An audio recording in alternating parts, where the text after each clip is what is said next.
Se você tá querendo aprender boxe agora, mas caiu de paraquedas nesse mundo e não sabe muito bem o que fazer, esse é o vídeo certo para você. A minha intenção na hora de fazer esse vídeo foi pegar as principais dúvidas do iniciante, reunir todas as informações aqui, fazer uma espécie de guia de boxe para iniciantes. Então, sem enrolação, vem comigo. Olá, eu me chamo Alan, eu sou publicitário esportivo e eu quero te ajudar a se divulgar como um verdadeiro campeão. Então, o que é o boxe? O boxe, ou o pugilismo, ou a nobre arte, é um esporte de combate em que as pessoas só podem usar as mãos para atacar e para defender. Eu poderia falar aqui um pouquinho sobre a origem, mas eu já fiz um vídeo falando só sobre a história do boxe, que você pode ver bem aqui. Ou será que é bem aqui? Eu sempre me confundo, mas eu acho que é bem aqui. Como um esporte de combate, o boxe ele tem uma guarda muito característica, mais ou menos dessa maneira aqui. Basicamente, o boxe tem 5 golpes principais: o jab, o direto, o cruzado, o upper e o gancho. E entre as defesas nós temos o bloqueio, temos as esquivas e também os jogos de pernas, onde o lutador ele se movimenta para evitar os ataques. Eu sei, eu falei que o boxe é um esporte onde só pode usar as mãos, mas as pernas são muito importantes na movimentação do atleta. É a partir dessa movimentação em que o atleta ele pode ditar o ritmo e, acompanhado de golpes e de sequências, isso faz com que a luta fique mais agressiva ou mais defensiva. Na teoria parece muito simples falando assim, mas na prática não é tanto. Sobre a modalidade, vai ser muito comum você ouvir falar de 2 modalidades no boxe: o boxe olímpico ou amador, como as pessoas costumam falar, e o boxe profissional. Apesar de teoricamente ser o mesmo esporte, são modalidades diferentes, então elas têm algumas regras que são diferentes entre si. Nas Olimpíadas, por exemplo, cada luta são 3 rounds de 3 minutos por 1 de intervalo. O boxe olímpico ele tem um quê mais de campeonato, e por isso um único atleta consegue fazer várias lutas em um período. E no final, o que ganhou todas as lutas é definido como campeão. Já no profissional, uma luta chega a ter até 12 rounds de 3 minutos por 1 minuto de intervalo. Mas as lutas são mais como um evento. Então o atleta ele acaba lutando com uma única pessoa e eles têm mais tempo de preparação. Tem lutador que acaba fazendo uma luta por ano, 2 lutas por ano. Deu para entender a diferença? Ah, e um detalhe aqui. A luta feminina, ao contrário da masculina, ela tem 1 minuto a menos por round. Então, ao invés de 3 minutos por 1 de descanso, tem 2 minutos de round por 1 de descanso. E no boxe olímpico elas usam um capacete de proteção. Mas não vá pensando que isso aqui também é bagunça. Cada luta ela tem que ser feita de acordo com uma categoria de peso. E esses pesos podem valer de 46 quilos até acima de 100. Cada categoria ela é feita justamente para que tenha uma luta justa. Então, uma pessoa de 60 quilos oficialmente nunca vai lutar com uma pessoa de 100 quilos, uma pessoa de 80 quilos, a não ser que seja uma luta de exibição. Tipo Logan Paul e Floyd Mayweather, que os dois tinham uma diferença visível de peso e de altura.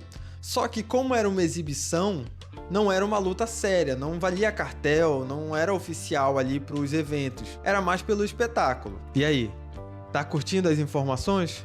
Então aproveita e dá aquele joinha aqui, entendendo a pontuação. Quando alguém é nocauteado, fica mais fácil de entender quem foi que ganhou e quem foi que perdeu. Mas quando é uma luta equilibrada, aí o negócio é mais complicado. Mas então, como é que você vai analisar uma luta de maneira crítica? Primeiro de tudo, cada luta ela tem que ser vista por round. Isso é muito importante de entender, porque pode acontecer de alguém tomar uma verdadeira surra logo no início e ainda assim conseguir ganhar por pontos. É mais difícil, mas acontece. O principal critério de pontuação para você entender são os golpes contundentes. Sabe aquele golpe que você recebe e fica tonto?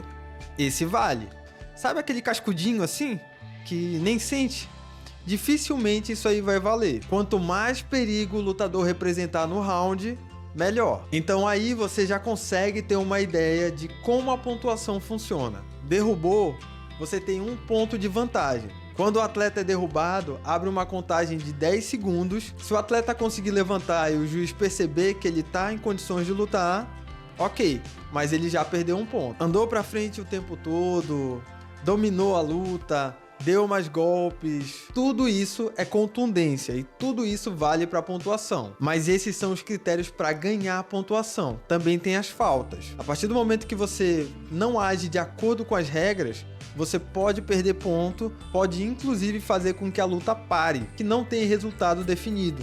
Justamente porque, mesmo que o cara tenha sido derrubado com um soco, mesmo que ele estivesse ali no calor do momento, não foi um golpe legal de acordo com as regras.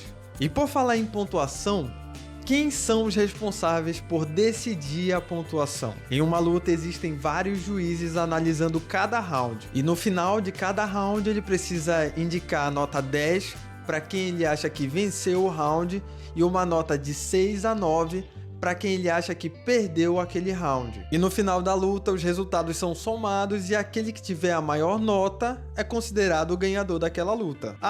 E esses são os juízes que ficam analisando a luta de fora do ringue.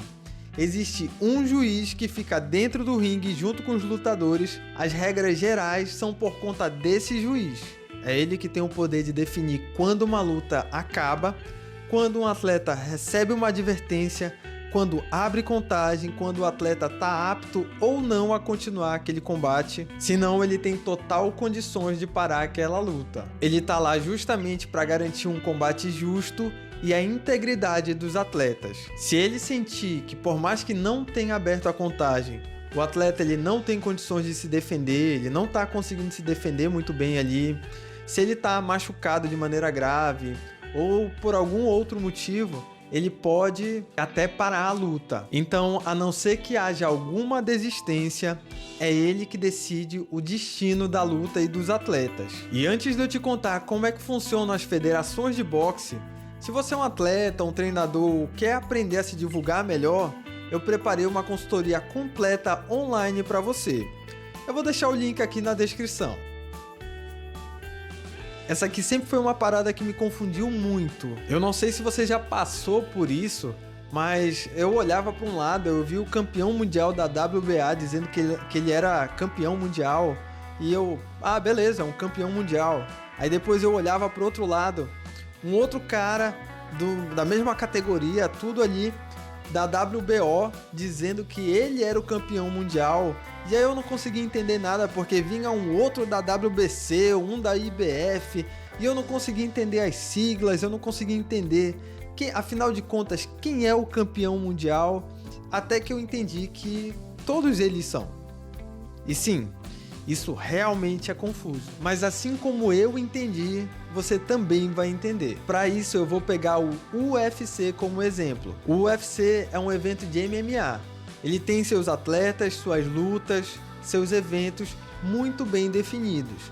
O cara que luta no UFC, ele não luta em outro evento. E todo mundo entende que o cara que tá no UFC, ele não pode lutar no Jungle Fight, ele não pode lutar em qualquer outro evento ali, certo? Mas no boxe a coisa não funciona desse jeito. Existem 4 organizações principais, elas funcionam de maneiras individuais. Então cada federação funciona de um jeito, mas todas elas se reconhecem como campeãs.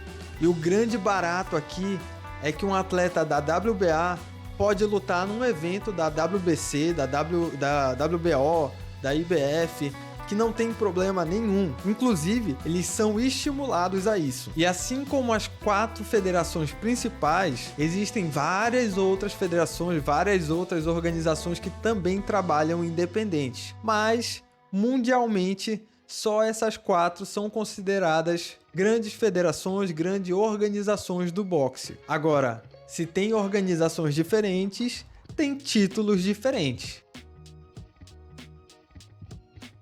Então, digamos que o cara seja campeão mundial de uma organização. Ele vira um campeão regular. Quando ele tem o título de 2 organizações ou 3, ele é um campeão unificado. E quando ele tem o título mundial das 4 organizações, ele é um campeão indiscutível. O que quer dizer que todas as organizações aceitam ele como seu campeão. E quando um campeão mundial regular não está disponível para disputar o seu título, seja por uma lesão, por suspensão, por um problema de saúde, acaba que é definido um campeão interino. É como se fosse um campeão temporário para aquela situação. Ele luta pelo título interino e aí no final, quando o campeão mundial tem condições de lutar, eles vão lutar para saber quem vai se tornar o campeão regular. E vale uma menção honrosa aqui pro título da Ring Magazine. A Ring é uma revista de boxe muito conceituada que atua desde 1922 e que, por conta dessa confusão toda de ranking, decidiu fazer o seu próprio ranking e o seu próprio cinturão mundial. É uma maneira de tentar ser um pouco mais justa com os atletas. Então, se você olhar um título diferente ali, provavelmente é um título da Ring Magazine. E por falar em ranking, a maneira de organizar essa zorra toda é através dos rankings mundiais. O ranking é a maneira de organizar de acordo com a pontuação, com as lutas e com o desempenho de um atleta. O ciclo natural de um atleta é começar no amador e depois ir pro profissional. E quando ele começa no profissional, é como se zerasse. Não importa se você fez 400 lutas no amador. No profissional, isso não vale para título, para ranking, para nada disso. E obviamente, cada organização tem o seu ranking. Então pode acontecer de você estar muito bem ranqueado em uma organização e nem aparecer em outra. E é por isso que um atleta precisa lutar bem com um atleta que esteja bem posicionado em mais de um tipo de ranking. BoxRec. Falamos sobre ranking. A BoxRec é um banco de dados que pega esses rankings e organiza. Por isso, não estranha se alguém chegar e falar: ah, fulano tá bem posicionado na BoxRec. Cara, isso aqui tá dando trabalho, mas é muita informação. Então, deixa o seu joinha aqui que vai me ajudar muito a fazer outros conteúdos como esse. E não adianta nada eu vir aqui te falar sobre regra, federações, se você não souber sobre os atletas, sobre lutas, sobre grandes ícones. Então, para você começar a aprender, vamos falar sobre alguns ícones brasileiros. É importante você entender que o Brasil ele já teve 9 campeões mundiais na sua história. Então é legal que você pesquise sobre cada um deles. Mas entre eles, você precisa conhecer o melhor boxeador brasileiro, o Galo de Ouro, Éder Joffre. Ele que é o único brasileiro no Hall da Fama do boxe internacional e que foi o melhor peso galo da história. Tem um vídeo que eu fiz da análise da página dele aqui no meu canal. Vale a pena dar uma olhada. Depois nós temos o super campeão mundial, a lenda viva do boxe, Acelino Popó Freitas. E por último, o maior peso pesado do Brasil, Maguila. Já de ícones internacionais, não dá para deixar de fora o Mike Tyson. Se você não conhecer o Mike Tyson, você vai se sentir um verdadeiro ET no meio das conversas. Sem contar que as lutas dele eram muito agressivas e por isso eram muito boas de acompanhar. Nós temos também o grande falastrão Muhammad Ali, que é uma verdadeira lenda do boxe. Tem também o Floyd Mayweather, o Manny Pacquiao. E dos mais atuais você pode ver lutas do Gervonta Davis, do Canelo Álvares. Tem muitos lutadores bons na atualidade. Então vale a pena você dar uma olhada em cada campeão mundial dos rankings e tentar ver uns highlights, tentar ver uma luta aqui e ali. Vai ser uma experiência que vai valer muito a pena se você quer aprender mais sobre boxe. E eu sei, é muita gente, são muitos estilos diferentes, tem muita coisa para se fazer, mas vá curtindo o processo, aprende. Assiste uma luta aqui, assiste uma luta ali, curta o processo. Parece muita coisa, né? E o boxe é um esporte muito rico. Cada país tem seu estilo, tem sua diversidade, tem a sua maneira de boxear. E quem diria que um combate em que a gente pode usar apenas as mãos seria tão rico e tão cheio de artimanhas assim? Mas e você? Tem alguma dúvida ainda sobre boxe? Deixa aqui pra mim nos comentários. E já que você tá aqui, aproveita para ver o segredo da fortuna do Floyd Mayweather Jr. ou então a história e a origem do boxe, que são esses vídeos que estão aparecendo aqui no card. Aproveita e me segue para mais conteúdos sobre boxe.